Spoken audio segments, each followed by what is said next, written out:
Halo teman-teman, selamat datang buat kalian yang baru datang di channel ini. Di kesempatan kali ini, saya akan menceritakan alur cerita dari film Jennifer Body. Langsung saja, nggak usah lama-lama, karena saya tahu kalian bakal skip bagian ini.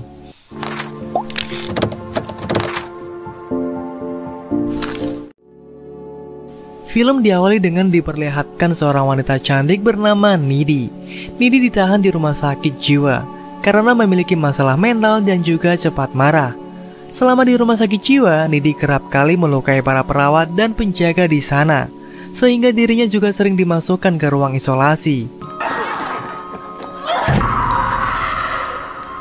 Sebelum sakit dan dimasukkan ke rumah sakit jiwa, Nidi adalah seorang wanita kutu buku yang sangat pintar.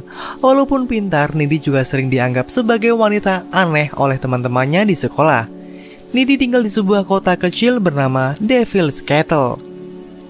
Ia memiliki seorang pacar bernama Chip dan juga sahabat yang bernama Jennifer. Jennifer adalah seorang wanita cantik dan juga seksi. Jennifer dan Nidi ini telah bersahabat sejak mereka kecil hingga sekarang.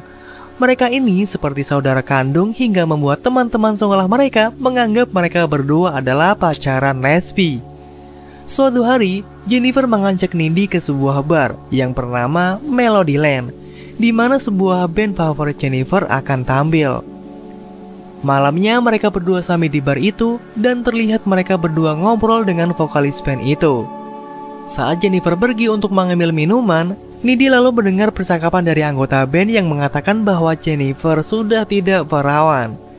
Nidi yang kesal kemudian menghampiri anggota band itu dan berkata bahwa Jennifer masih perawan. Setelah Jennifer datang, Nidi lalu mengatakan kepada Jennifer bahwa anggota band itu adalah orang-orang yang jahat. Kemudian saat konser berlangsung, semua berjalan normal seperti biasa. Di sini, Jennifer terlihat sangat senang karena dapat melihat band yang dia suka secara langsung. Tiba-tiba, Nidi melihat ada api yang muncul di atas panggung. Melihat itu, Nidi dan Jennifer langsung lari keluar dari dalam bar.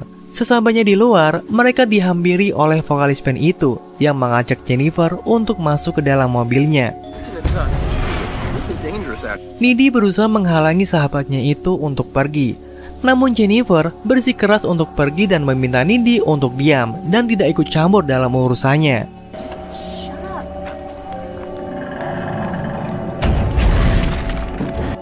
Nidi pun khawatir dengan Jennifer karena dia merasa band itu bukanlah orang yang baik. Kemudian sesampainya di rumah, Nidi menelpon pacarnya yang bernama Chip dan mengatakan tentang kejadian kebakaran di bar tadi. Dan ia juga bercerita kalau Jennifer telah pergi bersama vokalis band itu dan membuatnya sangat marah sekaligus khawatir. Tiba-tiba terdengar suara orang yang datang ke rumah Nidi. Nidi yang ketakutan kemudian mengecek siapa yang datang. Ternyata yang datang ke rumahnya adalah Jennifer. Di sini, Nidi merasa aneh dengan sahabatnya itu karena tubuh Jennifer dipenuhi darah dan wajah terlihat pucat. Saat di dalam rumah Jennifer, terlihat makan daging mentah dari kulkas Nidi. Setelah makan, Jennifer malah memuntahkan cairan hitam seperti oli yang sangat banyak. Nidi yang melihat hal itu pun menjadi sangat kaget. Setelah itu, Jennifer langsung pergi meninggalkan Nidi tanpa berbicara sedikit pun.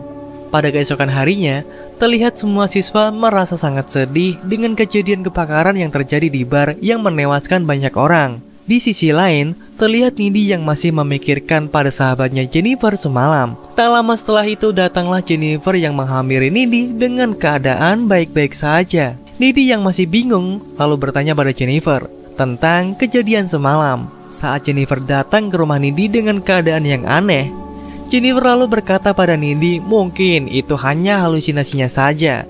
Setelah pulang sekolah, Nidi menceritakan semuanya kepada Chip kalau semalam Jennifer datang ke rumahnya seperti orang yang kerasukan roh jahat.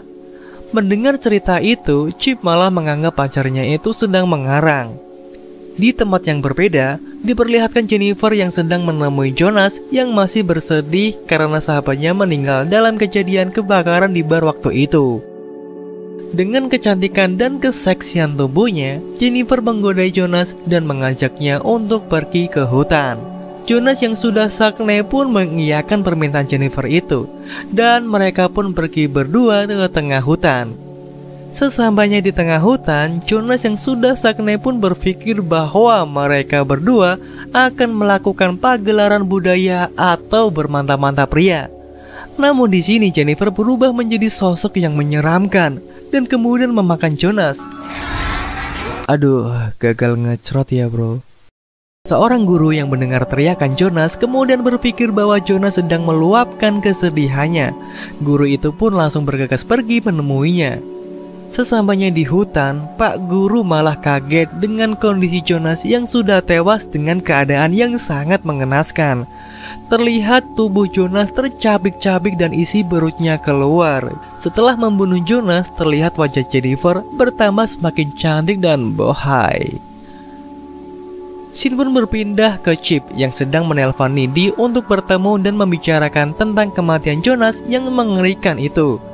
Needy pun kaget dan berkata kalau kejadian buruk yang terjadi di kota ini bukanlah suatu kebetulan. Sebulan setelah kejadian kebakaran dan juga kematian Jonas, terlihat tubuh Jennifer semakin rusak dengan rambutnya yang rontok, juga wajahnya yang sangat pucat. Pada saat pulang sekolah, teman Needy yang bernama Colleen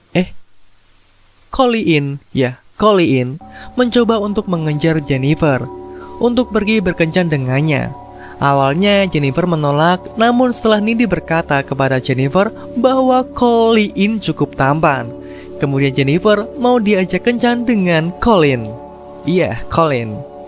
Malamnya, terlihat Colleen yang sedang menuju rumah Jennifer untuk berkencan dengannya. Anehnya, tempat yang ia datangi terlihat seperti perumahan kosong yang tak berpenghuni. Sampailah Colleen di rumah Jennifer. Di dalam rumahnya, Jennifer kemudian menggoda Colleen untuk diajak bermantap-mantap bro. Lalu, saat sedang bermantap-mantap, ternyata Jennifer menggunakan kesempatan itu untuk memakan Colleen dan mencabik-cabiknya hingga ia tewas. Di tempat lain, terlihat Needy juga yang sedang enak-enak dengan pacarnya. Si brengsek, dunia isinya ngeos doang anjing. Kemudian Needy merasa ada suatu hal buruk yang sedang terjadi dan membuatnya tidak fokus. Tidak fokus mantap-mantapnya bro. Needy langsung bergegas pulang ke rumahnya. Dan di perjalanan pulang, dia melihat Jennifer di tengah jalan dengan tubuh yang berlumuran darah. Sesampainya di rumah, Needy lalu mengunci pintu rumahnya dan segera masuk ke dalam rumahnya itu. Dan dia berpikir tentang keadaan Jennifer yang terlihat aneh belakangan ini. Lalu Needy bergegas ke kamarnya. Tiba-tiba, Needy dikagetkan dengan Jennifer yang sudah berada di kamarnya dengan keadaan yang baik-baik saja. Sedangkan tadi di perjalanan, dia melihat Jennifer dengan tubuh yang berlumuran darah. Kemudian Jennifer bercerita ke Needy tentang keadaannya saat ini. Bermula saat Jennifer diajak pergi oleh anggota band beberapa tahun lalu. Awalnya Jennifer berpikir kalau dirinya diajak enak-enak dengan band itu. Nyatanya, band itu mengajaknya ke tengah hutan untuk melakukan sebuah ritual pemujaan setan di dekat air terjun. Para anggota band itu adalah pemuja setan. Maksud kedatangan mereka di kota Jennifer adalah untuk mencari tubuh gadis perawan untuk dikorbankan kepada iblis agar band mereka semakin terkenal. Pada awalnya ritual ini berjalan lancar dan band itu semakin terkenal. Namun ketika Jennifer yang menjadi tumbal, ritual ini menjadi kacau. Dan ternyata Jennifer sudah tidak perawan sejak ia masih SMP. Gue SMP megang tangan cewek aja udah gemeteran anjing. Jennifer tidak mati dan malah iblis itu bersemayam di tubuh Jennifer. Di sini Jennifer sebenarnya telah mati, namun karena tubuhnya sudah dirasuki oleh iblis yang membuat dirinya bangkit dari kematiannya.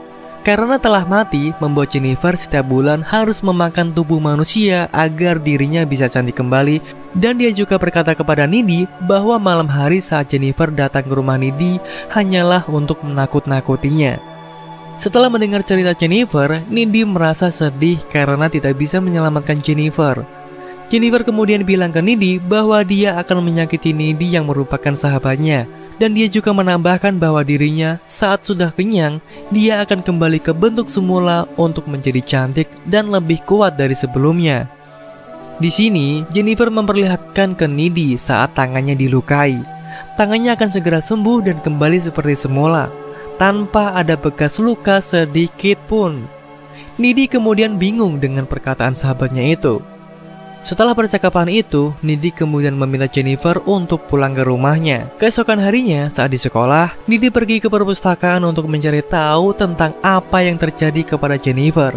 Di sini Nidi tahu kalau tubuh sahabatnya Jennifer telah menjadi sukubus. Sukubus ini membutuhkan daging manusia untuk menjadi lebih kuat. Dan cara untuk membunuh sukubus ini adalah dengan menusuk jantungnya saat mereka dalam keadaan lemah. Setelah mengetahui hal itu, Nidi kemudian menemui pacarnya dan menceritakan tentang hal itu. Nidi juga meminta kepada Chip untuk tidak datang ke pesta dansa, karena di situ Jennifer akan mencari mangsa untuk dia makan. Setelah mendengarkan cerita Nidi, Chip masih tidak percaya dan menganggap Nidi sedang mengarang cerita. Setelah itu, Chip pun pergi meninggalkan Nidi karena kecewa kepadanya. Singkat cerita, acara dansa yang diadakan sekolah itu pun tiba.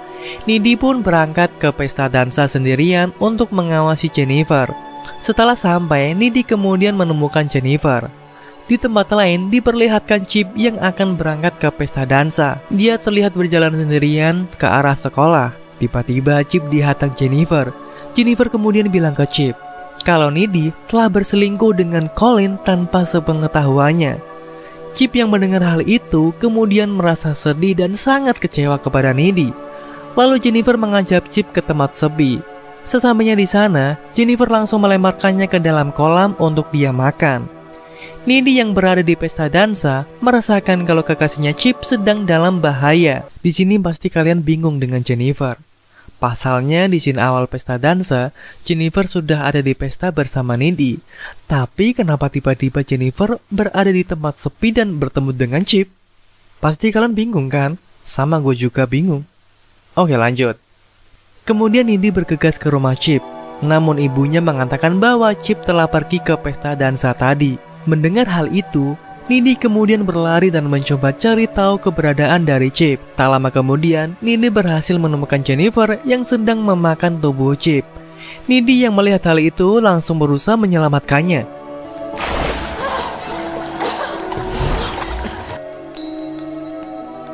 Singkat cerita, Jennifer yang tengah lengah kemudian ditusuk oleh Chip dan membuatnya terluka dan berlari meninggalkan mereka. Chip yang kehilangan banyak darah pun akhirnya tewas, dan cinta Nidi ke Chip pun akhirnya kandas. Nidi bergegas mencari Jennifer dan membalas dendamnya atas kematian pacarnya itu. Setelah menemukan Jennifer, terjadilah perkelahian antar kedua sahabat ini. Kemudian Nidi menusuk jantung sahabatnya ini yang membuatnya tewas seketika. Ibu Jennifer yang mendengar kegaduhan di kamar Jennifer melihat Jennifer yang telah tewas dibunuh Nidi. Nidi lalu dibawa ke rumah sakit jiwa.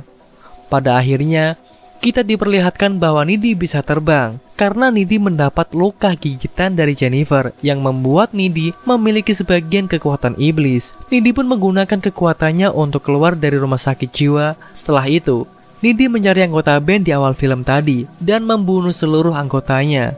Film pun tamat. Pesan dari film ini yaitu, jangan mau diajak mantap-mantap di tengah hutan. Jangan bersahabat dengan setan, kecuali kamu setannya juga. Dan jangan pergi sendirian ke pesta dansa. Sekian dari saya. Wassalamualaikum warahmatullahi wabarakatuh.